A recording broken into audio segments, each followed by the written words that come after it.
రమగారు ఉగాది శుభాకాంక్షలు అండి. ఉగాది శుభాకాంక్షలు జయ. సుమన్ టీవీ ప్రేక్షకులందరికీ ఉగాది శుభాకాంక్షలు. ఉగాది పండుగ అనగానే ముందుగా పచ్చడి గుర్తొస్తుంది. ఉగాది పచ్చడి వాటితో పాటుగా కొన్ని వంటలు కూడా చేసుకుంటాం మనం. పులిహార, పరవన్నం, ముఖ్యంగా బొబ్బట్లు కదా రమ్మగారు. మీరేం చేస్తారు ఉగాదికి? పులిహార, చక్కెర పొంగలి, ఎస్, గార్లు, బూర్లు, పొంగు బూర్లు, బొబ్బట్లు. ముఖ్యంగా అయితే పచ్చడి మీద ఎక్కువగా ఇంట్రెస్ట్ చూపిస్తాం. అవును, అందులో నాకు ఉగాది వచ్చిందంటే వేప పచ్చడి అనగానే ముందు మీరు గుర్తొస్తారండి. ఎందుకంటే వేప చిగురిని దాచుకొని దాన్ని మీరు పొడిలాగా చేసి ప్రతి మొదటి ముద్దలో తినాలని ఎప్పుడు చెప్తూ ఉంటారు కదా. మరి పులిహార చేసేద్దాం రమ్మగారు. ఓకే ఓకే, పండగ స్పెషల్ అండి. బాకే ముందుగా మీరు ఎంత వండుకోదలుచుకున్నారో సుమారుగా ఒక గ్లాస్ బాతిక అలా అనుకోండి. అంటే 1/2 కిలో కంటే ఎక్కువ ఆ మాత్రం గ్లాస్ ఉంటే గ్లాస్ నిండా రైస్ కుక్కర్లో పెట్టుకోండి. 1కి 2 నీళ్ళు పోసి శుభ్రంగా కడగటం, 1కి 2 నీళ్ళు పోసి కుదిరితే కొంచెం ఒక చిటికెడు పసుపు, ఒక చుక్క నూనె అందులోనే వేసి వండుకోండి.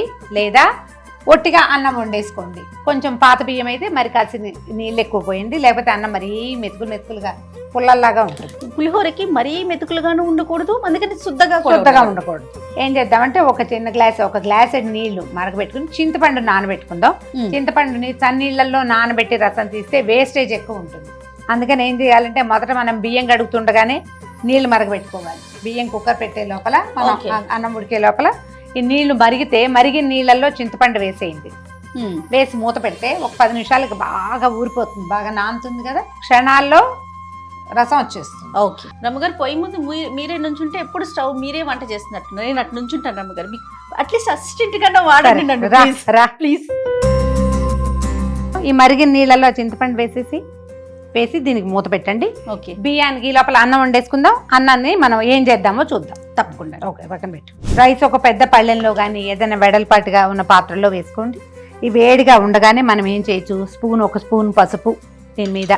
మనం వండేటప్పుడే ఒక చిటికెడు పసుపు, కొంచెం ఒక 1/2 స్పూన్ పసుపు వేసి 1 స్పూన్ నెయ్యి వేసామనుకో ఈవెన్గా కలర్ వస్తుంది. అవును, లేకపోతే ఇట్లా పైన వేసుకోవచ్చు.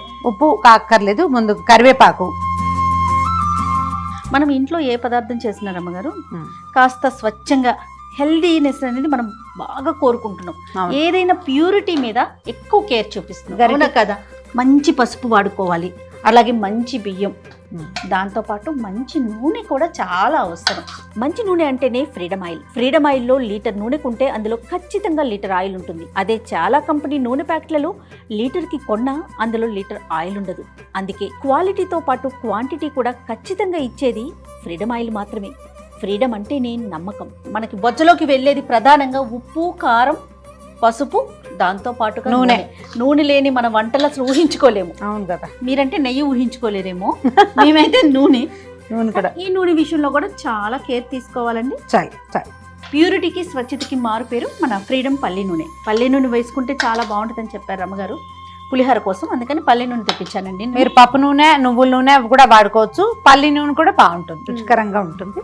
మరి బాగా ఎక్కువ కలిపేయకుండా కొంచెం పైన అలాగా కలిపితే పసుపు రంగు ఈవెన్ గా పడుతుంది. ఓకే, ఈ వేడి అన్నంలో కరివేపాకు మగ్గి మంచి వాసన వస్తుంది, బాగుంటుంది, స్మెల్ బాగుంది. ఇప్పుడు మామూలుగా మనం ఇంట్లోకి టిఫిన్ కింద చేసుకుంటే అట్లా అనిపించదు రమ్మగారు.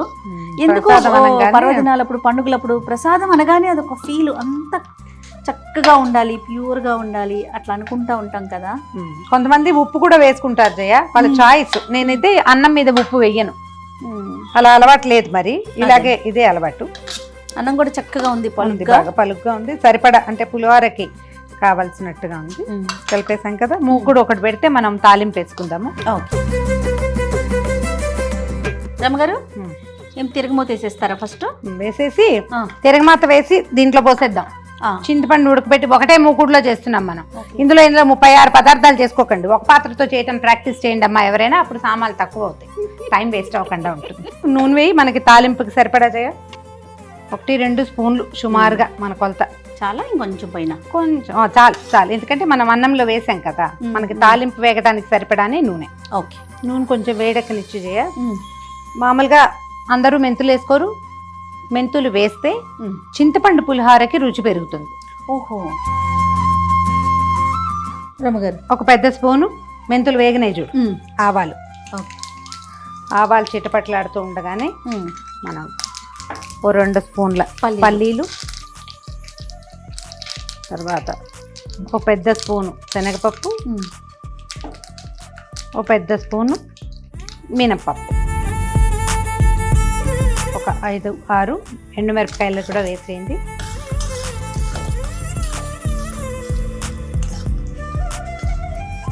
తాలింపు చివరికి వచ్చాక అప్పుడు జీడిపప్పులు వేసుకుందాం. పులిహార పోపు అంటారు.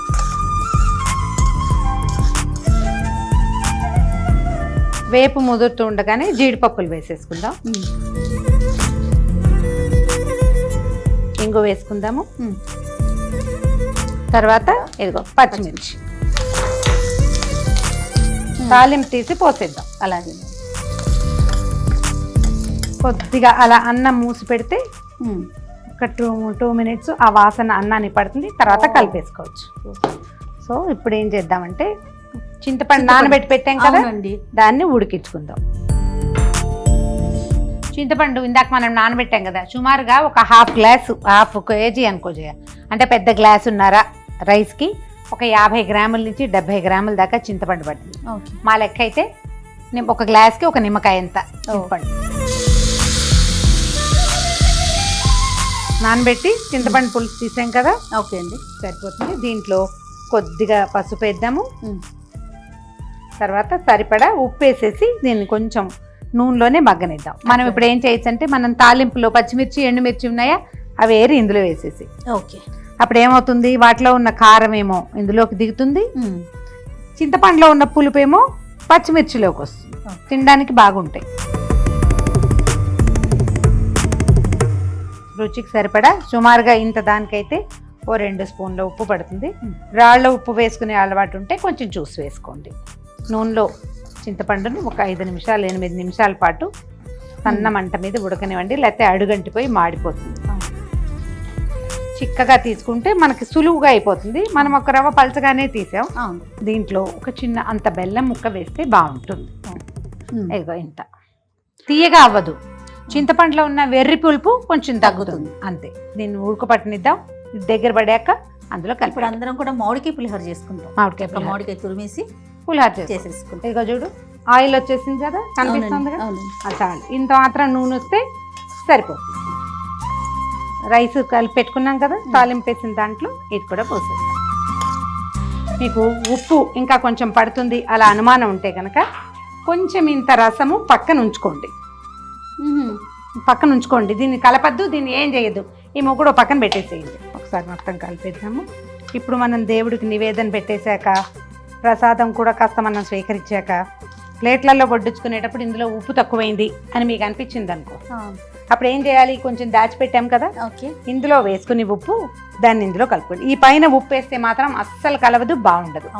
అందుకని ఇది ఉంచుకోవాలి. ఇంత ఎక్కువ చేసినా ఉంచుకోండి, కొంచెమే చేసినా ఇది పక్కన ఉంచుకోండి. ఇదేంటంటే బ్యాకప్ ప్లాన్ అన్నమాట. మంచి టిప్ అండి. మనం కలిపేటప్పుడు ఇట్లా తడిగా కనపడాలి. ఇది కనపడితేనే ఇది బాగుంటుంది. మనం కలిపేటప్పుడే ఇది డ్రైగా కనపడుతోంది అనుకోండి, ఇంకా పొడిగైపోయి ఇట్లా అక్షింతల్లాగా పడిపోతాయి, తలంబరాలే ఉంటాయి. రసం ఎక్కువైందా అని అనిపించింది కాదు, ఉంటుంది. అట్లా ఉండాలి. ఉంటేనే మీకు ఇట్లా నలిపి ముద్ద చేసి, ఇప్పుడు వేడిగా ఉంది, ముద్ద చేసి ముద్ద అయితేనే ఇది మీకు ఇంకా సాయంత్రానికి బాగుంటుంది అన్నమాట. మనం ఇప్పుడే ఇది ఇలాగ అక్షంతల్లాగా తలంబరాల్లాగా చేసామనుకో, సాయంత్రానికి గొంతు పట్టేస్తుంది, ముద్దకి మంచినీళ్ళు తాగాల్సి వస్తాం. ఒక 5-10 నిమిషాలకి ఈ తడిని, ఈ నూనెని అన్నం లాగేసుకుంటుంది. రెడీ ఇంకా పులిహోర. చూడు, మనం మొదట కలిపినప్పుడు ఎక్కువ కలిపేస్తే శుద్ధ అయిపోయేది. జాగ్రత్తగా కలిపాం కదా, చూడు ఎంత అందంగా ఉందో రంగు. మీకోండి మీ ఉగాది పులిహోర రెడీ. పులిహోర రెడీ. మీకు కావాలి అంటే నేను చెప్పా కదా, నువ్వులు కానీ అల్లం కానీ ఏదైనా వేసుకోవచ్చు. లేకపోయినా ఇలా కూడా చక్కగా ఉంటుంది, బ్రహ్మాండంగా దేవుడికి పెట్టడానికి బాగుంటుంది, ఎవరికైనా పంపించడానికి బాగుంటుంది, సాయంత్రము రేపొద్దున తినడానికి కూడా బాగుంటుంది. ఓకే, చక్కగా ఒక చిన్న బౌల్లో తీసుకొని నివేదన దేవుడి దగ్గర పెట్టుకుంటే సరిపోతుంది. సో ఇదండి మన చింతపండు పులిహోర, ఉగాది స్పెషల్ చింతపండు పులిహోర. అంతేనా రమ్మగారు? మరొకసారి సుమన్ టీవీ ప్రేక్షకులందరికీ ఉగాది పండుగ శుభాకాంక్షలు.